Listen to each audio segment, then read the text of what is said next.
Gloire au Seigneur, nous nous retrouvons encore dans le cadre de cette étude. Luc chapitre 15. Nous avons dit un chapitre, 3 paraboles, 4 personnages perdus et plusieurs leçons, un seul message. L'amour de Dieu envers le perdu qu'il veut récupérer absolument. Nous avons déjà découvert quelques leçons au travers de ça. Vous recommandons de la lecture de tous les chapitres. Là, vous découvrez les 3 chapitres, les 3 paraboles qui s'y trouvent et que Jésus a donné. Nous avons vu que au travers de ces paraboles, nous apprenons les causes de la perdition. Pourquoi les gens se perdent. Et nous avons vu que par la nature, comme la brebis, l'homme se perd facilement s'il n'est pas guidé. Ou alors, par l'irresponsabilité des autres gens, comme cette pièce de monnaie qui a été placée au mauvais endroit. Et elle était perdue. On ne pouvait pas la voir. Et nous avons vu qu'il y a des gens qui se perdent aussi par leur choix personnel. On ne peut pas accuser Adam et Ève, on ne peut pas accuser les parents, les éducateurs, les dirigeants, parce qu'ils ont commis telle chose qui nous a amené à des difficultés. Oui, c'est possible, mais aussi les choix personnels de soi-même, de chacun, peut amener à faire que la personne soit perdue, c'est dans la perdition. Et nous avons aussi vu qu'il y a des gens qui sont perdus par la religion. Ce désir de vouloir tout faire pour plaire dans Dieu, dans ses propres recherches à lui, de self-help, de tenter de s'aider soi-même, de tenter de s'efforcer dans le légalisme. Et malheureusement, toutes les religions utilisent cette méthode-là et ça ne donne la solution à personne. Au contraire, ça continue à perdre l'avantage des gens. Nous avons vu aussi qu'il y a plusieurs façons de se perdre. Pas seulement les cours de la perdition, mais les formes ou les façons de se perdre. Il y a l'égarement, comme celle que la brebis a connue. Il y a la dévalorisation, comme celle que la pièce de monnaie a connue, parce qu'on ne la voit pas, elle n'a plus de valeur. Alors qu'elle a le potentiel d'être une vraie pièce de monnaie. Mais pendant qu'elle n'est pas trouvable, elle n'est pas à la banque, elle n'est pas dans les comptes, elle n'est nulle part, elle n'est pas dans les mains d'un propriétaire, de quelqu'un, elle n'a plus de valeur. C'est ce que le diable fait avec la vie de beaucoup de gens, avec plein de potentiel. Mais ils ne font rien faire, ils ne peuvent rien faire. Ou alors, c'est l'éloignement. Comme cet enfant qui s'est éloigné, est allé dans un pays éloigné, désert. Donc, les gens sont perdus aussi en s'éloignant de Dieu. Et il y a aussi le fait que les gens restent dans leur propre justice et ils vivent une vie de culpabilité, une vie d'endurcissement et une vie de leur vie des efforts à vouloir gagner la confiance de Dieu qui en réalité n'est qu'une religiosité qui ne sort pas. Nous avons découvert que en dehors de ça, la perdition amène des conséquences graves. Nous avons vu qu'il y a plusieurs sortes de conséquences. En fait, nous l'avons groupé en deux catégories. Les conséquences temporelles, c'est-à-dire sociales présentes, ici et maintenant, et les conséquences spirituelles et éternelles. Nous avons dit pour maintenant déjà, ici, quelqu'un qui est perdu, il est séparé de Dieu, séparé des autres, il est inutile, il trouve qu'il n'a plus de valeur, qu'il est dévalorisé, frustré, les talents sont infructueux, ou alors il vit dans l'insatisfaction, il n'est pas satisfait, la figure, la drogue, la débauche, la servitude, toutes ces autres choses ne peuvent pas satisfaire, au contraire, ça vous remplit de remords. Et nous avons vu aussi qu'il y a l'amertume, comme cet enfant aigri, qui voulait, dans son cœur, avait un fantasme, un désir, mais qui donnait l'impression qu'il était content, satisfait. Non, ça va, tout va bien. Mais ça va pas, jusqu'à ce que les autres commencent à se réjouir, et publiquement, ouvertement, alors ils commencent à dire, non, moi, il fallait que je sois aussi traité de cette façon. Donc, il y a des conséquences quand on est perdu, quel que soit le lieu. Que ce soit dans le désert, ou dans la maison du Père, ou dans la brousse, ou alors dans la maison de la propriétaire. On peut être perdu partout, en fait, partout. Dans les champs, comme la brebis, dans la maison des propriétaires, comme cette pièce de monnaie dans les pays éloignés, désertiques, comme l'enfant produit, et dans la maison du Père, au milieu de l'abondance, perdu, insatisfait, n'a pas de moyens. Donc, ça, c'est terrible. Les conséquences sont telles que nous disons, vraiment, ça ne devait pas être comme ça. Pire de conséquences spirituelles, c'est cette mort spirituelle, cette culpabilité permanente, et l'enfer éternel qu'on attend arriver. Et nous voulons continuer dans ces leçons que nous tirons. Luc chapitre 15, un chapitre, un message, 3 paraboles, 4 personnages, et en plus, plusieurs leçons. Voilà une autre manière d'être trouvé. Nous parlons un peu de quelques manières d'être trouvé et nous pouvons aujourd'hui tenter de déterminer avec la provision qu'est-ce qui arrive quand on est trouvé. La première chose que nous voyons par rapport à la brebis, parce que le propriétaire se rend compte qu'il n'est pas parmi les 100. Et nous voulons savoir, nous voulons comprendre que Dieu voit ça, que vous n'êtes pas parmi ceux-là. Vous avez été choisi, mais vous n'êtes pas là. Égaré donc. Alors, c'est comme ça qu'il veut absolument vous chercher. Donc, Dieu est dans cette démarche de recherche. Il est le chercheur. Il est ce propriétaire qui ne veut pas vous voir être perdu pour toujours. Parce que vous êtes tellement important. Cette brebis est importante. Elle doit être ramenée. Oui, il a 99 sur 100, mais Dieu veut 100%. Ça, c'est la bonne nouvelle. Donc, Dieu a déjà 99. On sait, oh, ça c'est suffisant, mais j'ai presque. Mais Dieu ne veut pas presque, veut tout le monde. C'est pourquoi tu ne peux pas te considérer comme étant déclassé, comme inutile. Tu as de la place dans le cœur de Dieu. Si tu es la seule brebis, il ferait tout pour laisser les autres et venir te chercher. Ça, c'est la bonne nouvelle. Et c'est ça le message qui est en train d'être adressé maintenant. Mais aussi, Dieu fait qu'il y ait des circonstances, des événements qui t'amènent à revenir à toi-même.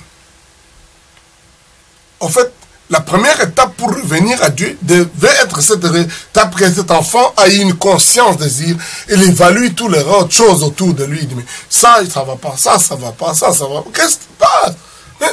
Moi, est-ce que je vais connaître bête comme ça? Je peux être mieux que ça. Et je crois que ça, c'est le message que Dieu t'adresse depuis quelque temps. En fait, ta conscience te dit ça. Depuis quelque temps, tu ne peux pas continuer à être aussi bas. Je ne peux pas continuer à être comme ça. Et il se rend compte qu'il ne peut pas rester dans cet état de perdition. Se rendre compte de sa perdition est très important. Parce que là, on sait que Dieu a mis dans le cœur de l'homme la pensée de l'éternité, de l'excellence, de la bonté, de la nobilité, donc de la noblesse. Donc Dieu a mis ça déjà dans nos cœurs, tel que nous ne pouvons pas accepter d'être médiocres, d'être misérables. Ce désir que tu as d'avoir une meilleure vie, de réussir, tout ça, ça se trouve dans ton cœur, toi. Malgré tout le mal que tu peux vouloir faire, toutes les choses dans lesquelles tu te plonges toujours, mais il y a un désir en toi pour dire, non, tu vaux mieux que ça. C'est plus que ça. Tu ne peux pas rester aussi bas. C'est ce que cet enfant a découvert. Il dit non. En tout cas, je mérite même ne serait-ce que le moindre que mon père donne à ses ouvriers temporaires, à ses mercenaires. En tout cas, je ne peux pas qu'on y a manqué des choses comme ça. Donc, l'enfant la décide, il voit ça, il arrive à se rendre compte et il prend une décision. Et je crois que ça, c'est très important. La décision est importante de rentrer chez son père. Au fait, s'il y a quelque chose que je peux te dire, après que nous avons évoqué ou étudié toute cette situation terrible dans laquelle les gens égarés et perdus se trouvent, et si c'est ta situation, s'il y a une chose à faire, c'est la décision. En fait, s'il y a une chose que toi tu peux faire, c'est la décision. Pourquoi? La décision te permet de faire les pas qu'il faut. La décision, elle vient pourquoi? Parce qu'effectivement, Jésus a déjà payé tout ce qu'il faut pour que tu reviennes et que tu sois en ordre. La provision est déjà faite. Donc, c'est la main tendue de Dieu est déjà là. Mais c'est toi qui dois décider d'accepter cela. C'est là où il y a ta décision. C'est la seule, s'il faut appeler ça œuvre que tu auras accomplie, c'est la décision de croire, d'accepter. Croire que cela est disponible pour toi. Comme Dieu les donne aux mercenaires, aux gens de mauvaise vie, alors en tout cas, toi, tu ne peux pas en manquer. Même si tu as péché contre le ciel et la terre. Même si tu as fait tout ce qui devait totalement faire que Dieu puisse ne plus te considérer, parce que même la société ne peut pas te donner de valeur encore même, mais avec Dieu et de la chance, tu peux revenir. C'est cette décision importante. Et l'enfant a pris la décision, c'est ce qu'on appelle la repentance. Il s'est repenti. Il a pris la décision, je retournerai vers mon Père. Et il se décida effectivement, résolument, de rentrer chez son Père. Et là, il arrive, il voit le Père déjà à la porte en train d'attendre. C'est ce que Christ a déjà accompli. Avec les mains tendues à la croix, il vous attend à la porte. Il dit, viens, entrez. Celui qui entend ma voix, ouvre la porte, j'entrerai chez lui. Il attend. Et l'enfant tombe sur ses pieds. Il se genouille, il dit, Père, je ne mérite pas d'être appelé ton fils. En réalité, il s'est vu comment il était. Mais prends-moi comme simplement un de ces mercenaires, un de ces ouvriers qui sont là. Parce que j'ai péché contre toi. Dieu, tout ce qu'il attend, c'est cette forme de repentir. Ce qui est sûr, c'est maintenant que tu auras le vrai titre de fils. Avant, c'était naturel. Mais maintenant, c'est officiel, c'est légal. Tu mériteras ça. En fait, tu ne mérites pas, mais par la grâce de Dieu, tu deviens, en fait, tu as le droit d'en avoir. Parce que celui qui, la Bible dit, ceux qui ont reçu Jésus, il a donné le pouvoir de devenir enfant de Dieu. Donc, à ce moment-là, tu as le pouvoir de devenir enfant de Dieu, né de nouveau enfant de Dieu. C'est pour ça que Christ est mort. Il a payé le prix. Et donc, après cette repentance, cette confession, le Père va faire la fête. Prouvant la miséricorde, il dit non, tu étais mort, maintenant tu es vivant. En fait, l'enfant là semblait être vivant dans le désert, là, il faisait la débauche, mais il était mort. La Bible dit, voici mon enfant, maintenant, mangeons et réjouissons-nous, car mon fils que voici était mort, et il est revenu à la vie. Il était perdu, et il est retrouvé. Et ça, c'est très important de comprendre ça, que le Père a déjà fait cette provision. Il connaissait ton état dans lequel tu te retrouves mort, du moins spirituellement, pratiquement prêt à mourir physiquement, socialement. Mais c'est là, donc par la grâce de Dieu, a amené que tu prennes cette décision de revenir. Et il y a donc pardon, il y a réconciliation, il y a fête, il y a restauration. Dieu ne veut pas écouter les détails, il dit, non, je ne veux pas, mais pas moi, comme un mercenaire. Dieu dit, non, tu retournes en place, tu es mon fils que voici. Il n'a plus dit, oh, ce fils qui est moins que le mercenaire, ou qui est juste, parce qu'il a fait trop de mal, bon, il est juste un des ouvriers ici. Il a dit, mon fils que voici. Et quand même son frère il est mécontent, il connaît ton frère là, celui-là, il était mort et il est revenu à la vie. Pour le Père, tu as le droit exactement comme avant qu'Adam et Ève n'aient commis le péché, de rentrer dans la communion avec lui. Et c'est la joie, c'est la célébration dans toute la famille. Comme les brebis qui disent, les propriétaires de brebis, après avoir retrouvé les brebis, on dit, cet homme-là, il appela les autres. Après l'avoir retrouvé, il appela ses amis et ses voisins et leur dit, réjouissez-vous avec moi, car j'ai retrouvé ma brebis qui était perdue. La femme là a dit la même chose. La Bible dit, après avoir trouvé la drachme, elle voit, lorsqu'elle l'a retrouvée, elle appela ses amis et ses voisines et dit, réjouissez-vous avec moi, quand j'ai retrouvé la drachme que j'avais perdue. Et Jésus de commenter, de même, je vous le dis, il y aura plus de joie dans le ciel pour un seul pécheur qui se répand que pour 99 justes qui n'ont pas besoin de repentance. De même, je vous l'ai dit, il y a de la joie devant les anges de Dieu pour un seul pécheur qui se répand.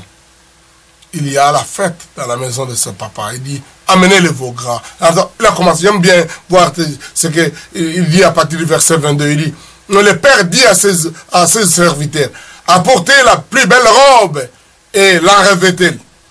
Et mettez-lui un anneau au doigt et des souliers aux pieds.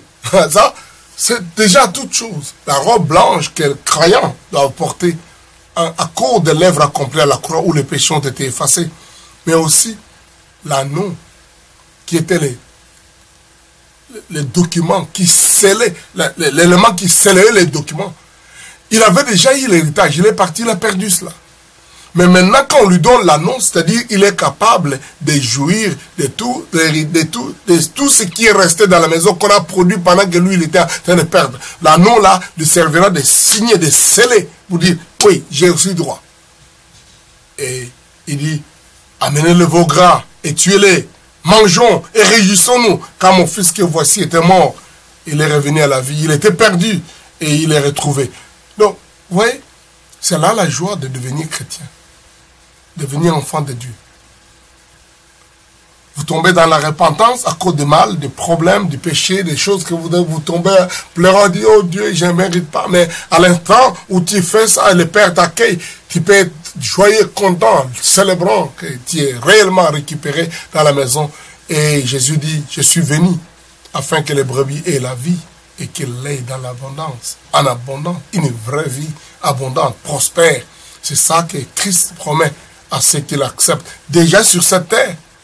Parce qu'il veut que nous prospérions, ayons une bonne santé, comme prospère l'état de notre âme. Et aussi, on aura la félicité éternelle, les couronnes au ciel, parce qu'on a accepté Jésus, on a accepté son salut, on est sauvé. Voilà, quelle belle leçon, encore aujourd'hui, parmi les multitudes de leçons que nous avons eues dans ces 3 paraboles, avec ces 4 personnages, dans Luc chapitre 15. La joie sera la mienne de vous conduire aussi maintenant, si c'est votre désir, de dire, Seigneur, je voudrais que tu entres dans ma vie, tu me sauves. Dites après moi, Seigneur Jésus, j'ai entendu ta parole. Ces paraboles me concernent. J'étais égaré, éloigné par mes mauvais choix. Parce que d'autres aussi n'ont pas compris ma valeur à cause de ma religion, mes efforts personnels. Mais aujourd'hui, je viens à toi comme celui qui ne mérite rien. Prends-moi, pardonne-moi mes péchés et fais de moi ton enfant. Redonne-moi la vie. Merci Seigneur de me trouver, et de me récupérer, de me restaurer. À cause de ton œuvre de la croix et à cause de ta bonne nouvelle, je crois et j'accepte ça. Maintenant, désormais, je vivrai pour toi. Heureux et béni, abondamment comblé par toi. Au nom de Jésus. Amen. Que Dieu vous bénisse. C'était une très belle étude. En fait, plusieurs leçons tirées de cette étude de Luc chapitre 15. Nous continuerons avec les prochaines leçons sur peut-être une nouvelle série. Que Dieu vous bénisse.